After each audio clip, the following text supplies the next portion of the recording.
Where am I starting? We are on page 9. This is module 3. It's class number 8, all right?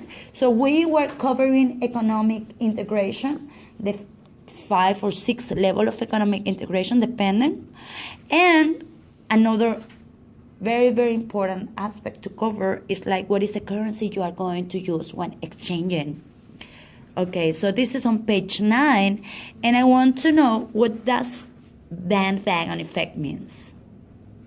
I'm on the wrong page. Just also make trade. Oh, okay, I'll start at the top. Yes. So take like Oh, that oh, little right thing there, of the gotcha. people that are So bandwagon bandwagon- effect. Huh? The bandwagon effect is the observation that people often do or believe things because many other people do or believe the same. The effect is often, anybody? Pejoratively, negatively. Pejoratively is negative, okay? Referred to as herd instinct, particularly as applied to adolescents. Without examining the Merits. that's cut off. Particular things people tend to follow the crowd. All I see is men's. Is that right? Men's? Oh, yours must have been when it's running out of ink. It's Oh. like cookie finished it. All The right. merits of the particular thing. people tend to- Basically, bandwagon effect, that applies as well to the fallacies. The ones who have been with me in English, and I have covered that, and as well in critical thinking, okay? Yeah. It's like follow the crowd. It's like as a teenager, if somebody does one thing, okay, no problem. But if all the class is doing that at the same time, no problem. That's like, Actually, okay, it's like the mentality. It's not really following meaningful reasons. It's like, yeah, it's following. It's like, usually it affects negatively. And this, believe it or not, those type of prospect theories affect the investor behavior. And not only one, a lot of people. And it goes and then it transforms into like a global tendency of doing that. Everybody, one person is believing that this is going to crash. Maybe it's not true. That company is not going to crash, okay? But a lot of people start believing that. And because you believe that, I'm believing that. You And sell it. yeah, and the ball keeps on getting bigger and bigger, and that actually is going to affect, okay, the stock market, and it will affect as well the exchange rate, okay? That can happen with like stocks, like investing, okay, in one company, but that happen as well with the currency. Make sense? Okay, so there's 3 types of theory here. Can you mention them? We're on page 10. Just name them. Prospect theory, regret theory, angering theory. Okay, those are related to the behavior, okay, or behavioral finance theories that are going to affect singular investor and more people as a whole. I want to continue into the IMF. We covered that in the class number 1 and class number 2, all right? What is like IMF? It stands for? International Monetary Fund. Very good. Yeah, and what is the World Bank? Do you remember? Anybody remembers? Organizations within the World Bank, but they pretty much set the guidelines, the policy for international trade, right? Yeah. Or something. They set the So- guidelines. The ultimate goal of the World Bank, even if it's a bank, To get rid of okay, in theory, is to eradicate or lessen poverty all over the world. All right? And as you were saying, they were setting guidelines. And yes, they make money as well. In another ways, there are many ways. Okay, we cover that. It's just a reminder. Okay, so Exchange rate system. Please, could you read? Under a fixed rate system, the value of currency is usually fixed in terms of the U.S. dollar and can change only under specific circumstances. Fixed rate system offers four benefits. It introduces monetary discipline. It discourages currency speculation. Reduces uncertainty with regard to future currency movements. And has little or no effect on trade balance adjustments. So, okay, we fix it, fixed rate system. And what is the floating rate system in exchange? It's more volatile, right? Keeps on changing. It can be more risky. You can risk for the good, or maybe it's going to be bad for you at the end. So, can you read this part? Alternatively, a floating rate system. Alternatively, a floating rate system allows currency prices to float freely. In practice, the majority of floating rate systems are either managed in sum by government intervention or pegged to another currency. Benefits of a floating rate system include providing autonomy to countries on their monetary policies and giving them a way to correct trade deficits through exchange rate depreciation. Appreciation of exchange rates help correct trade imbalances by making the country's exports cheaper, imports more expensive. Yeah, okay. So an example of a fixed rate system, okay, is like the Barbados. Or I think that they have like other Caribbean small countries that use as well this system. It's not, how can I say, it's not that extended, okay? Only few countries, only few agree on having that. So it's fixed and it's not going to change. For instance, we have the Barbados dollar is converted at the rate of 1.98 Barbados dollars is equivalent of $1 and that's fixed. Okay? It's not going to fluctuate going up and down. But that's a minority. Doesn't it go up and down? Relatively stable, the USA dollar, in comparison to other currencies, okay? And you talk about the Bolivianos, that's super unstable. It keeps on changing every single day. So I couldn't do business with Bolivianos, with pesos Bolivianos. I could do business with USA dollars. And people living in Bolivia, they prefer making business in USA dollars. And yes, you are going to be dependent on the USA dollars, but it's much more stable than the local currency that they have. It makes sense? Kind of like Cambodia.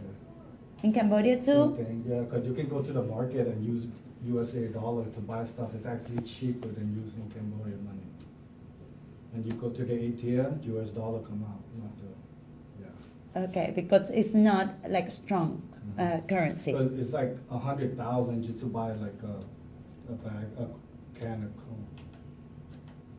Cambodian money. Uh-huh. Yeah, it's 100,000. So when you go exchange money, you have to have like a backpack just to carry money. For like a couple $100. I don't know if they had something like that as well, the cooks. No, that's something different. Because in Cuba, you have two type of money currency there. One that is like for Americans, Spaniards, for outsiders, and the ones that they use themselves. So I cannot pay with that money, with the amount of money that they have. It has to be with the cook, which is like the Cuban international currency, something like that. And then they have their own Cuban pesos, which is different. So that's a little bit different, right? Anyway, so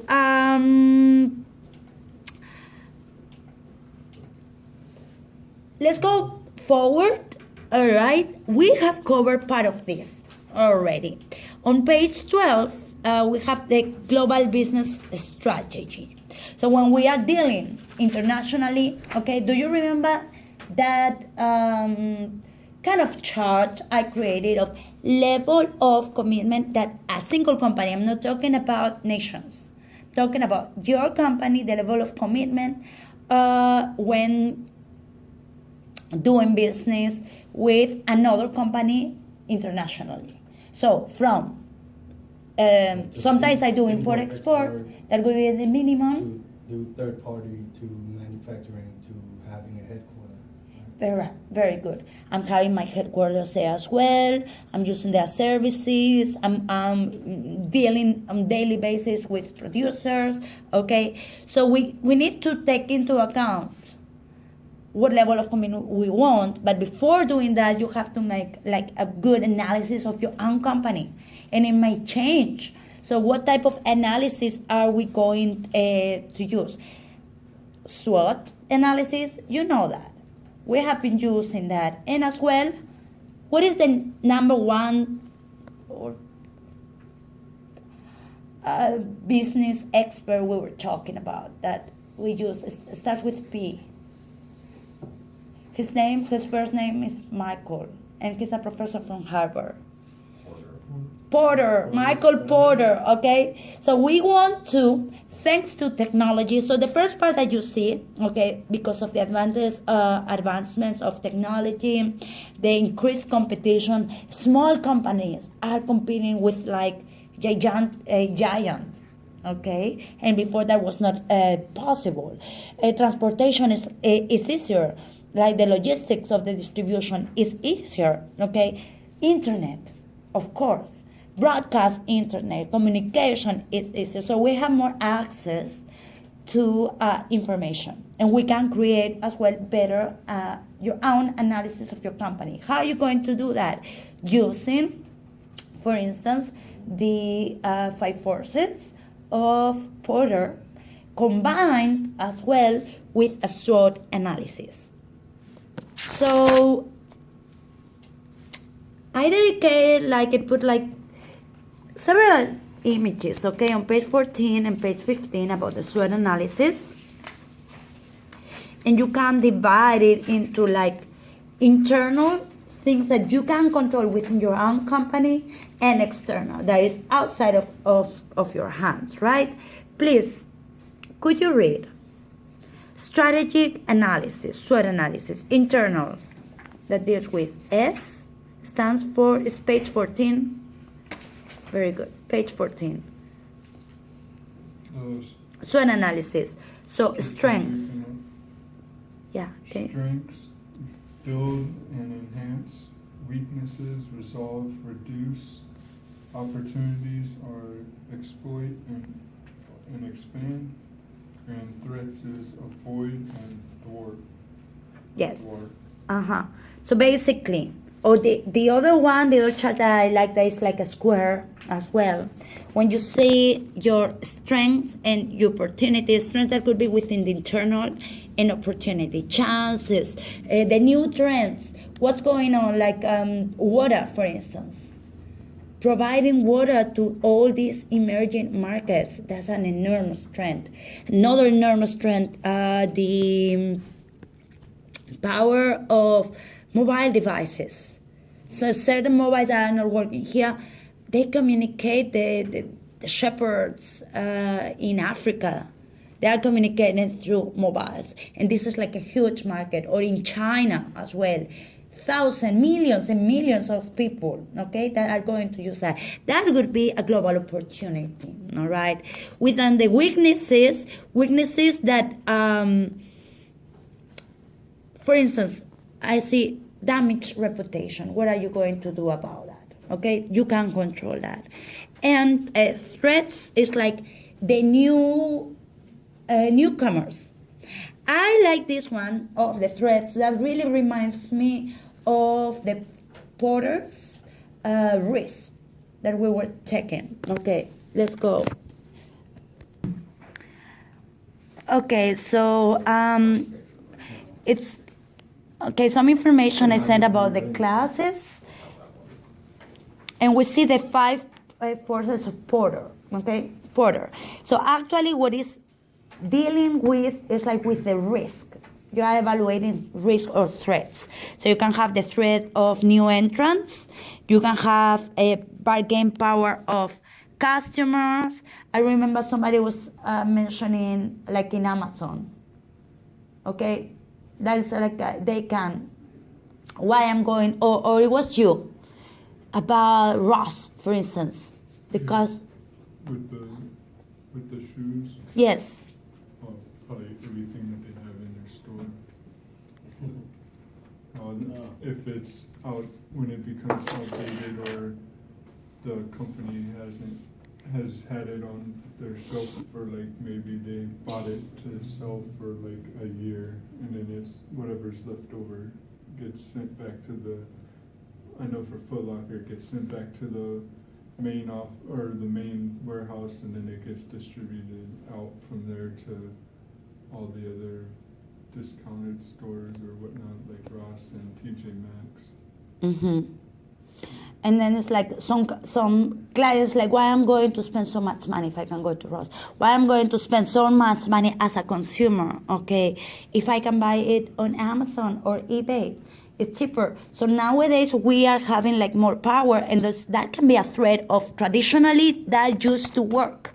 But nowadays they have to be more competitive and use maybe another power that is not the power of the price. They're going to go on the power of reputation.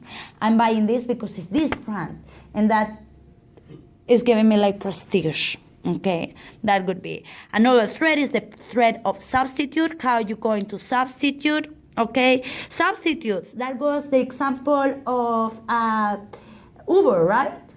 Uber and taxi, right? And taxi, traditional taxis, and it comes a new substitute. I'm not using a taxi, I'm using Uber or I'm using Lyft. That could be. And the other one is like bargain power of suppliers. All right, so we can, basically what I'm saying is like, try to combine different charts, different strategies, the SWOT analysis, these 5 forces, and as well the new technology, because the 5 forces, that was in the 80s, that was on Reagan's time. Okay, nowadays we're in the 21st century, and the internet has got like a lot of power, and it doesn't. So we need to take into account this as well. All right, there is not a magic tool. I'm going to use this chart, and my company, the analysis of my company is perfect. No, we want to combine. Makes sense, right? So we covered all of this of the Porter's 5 forces. Remember that.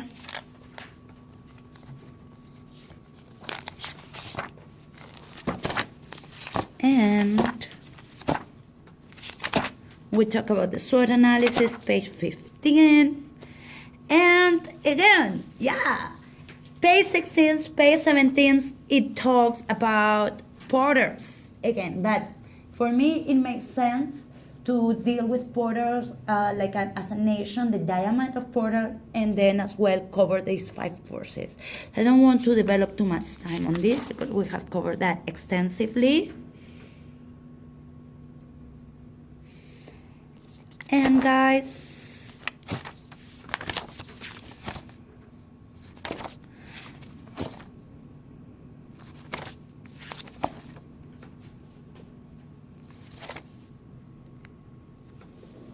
please read at home the following sections, okay, which is external monitoring.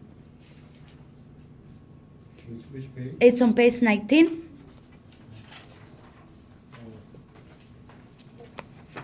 External monitoring is crucial to help your organization adapt to changing environments.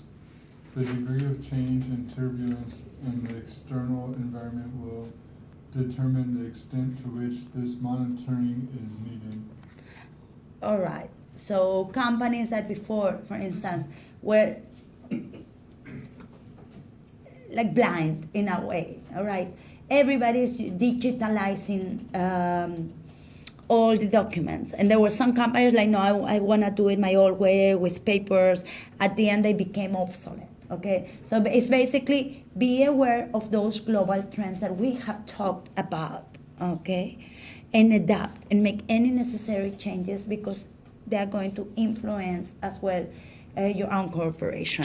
So we have that, monitoring the external business environment. Sometimes you have to downsize, okay?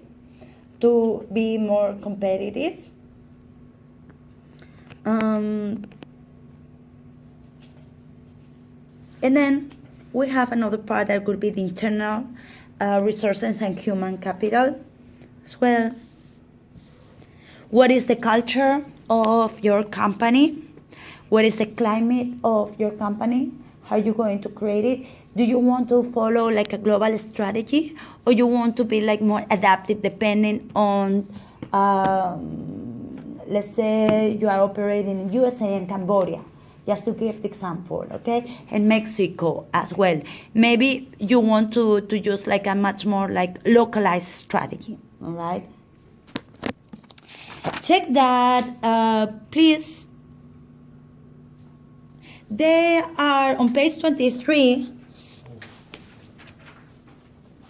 We have programs, informatic programs that are helping us to monitor this, okay? So EVA, what is EVA? And I'm not talking about EVA Beach, please. Economic value added. Economic value added. What is ABC or ABM? Activity basis costing. What is PVA? Process value analysis. BSC? Balance scorecard. Okay, following to that, okay, those are just names, but please have a look at this. We will cover this next week, all right? This type of analysis and models that we can use to get a better analysis of our own company. And I'm going to skip directly into page 29 because I think it's like more interesting. Page 29.